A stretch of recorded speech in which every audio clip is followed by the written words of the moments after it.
આ ભાજપાની સરકારે 1 ડઝન કરતા વધુ પોલીસ અધિકારીઓને જેલ હવાલે કર્યા હતા.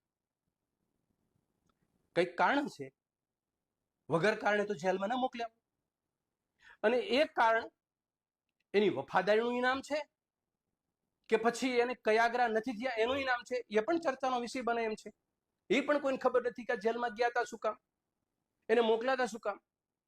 સરકારનું ન માન્યાને કારણે જેલમાં ગયા હતા કે કોઈ ગુનો કર્યો તો જેલમાં ગયા હતા, પાછા બહાર કાઢ્યા એમને એમને. એ જ સરકારે બહાર કાઢ્યા. તો પાછા કાઢ્યા ત્યારે સરકારને સવાલ પૂછ્યા હતા કે પેલા ગુનેગારો હતા, એને ગુનો કર્યો તો જેલમાં ગયા તો બહાર કેમ નીકળ્યા? બહાર નીકળ્યા નિર્દોષ થયા. નિર્દોષ તો બન્યા પણ એને પ્રમોશન મળે, એની નોકરી ચાલુ રહી અને પેન્શન પાત્ર બની અને આરામથી એ લોકો બહાર નીકળી ગયા. કેટલા આંખમાં ધૂળ નાખવાનું આ ભાજપાની સરકાર 6.5 કરોડની જનતાને કરી રહી છે. એટલા માટે કહું છું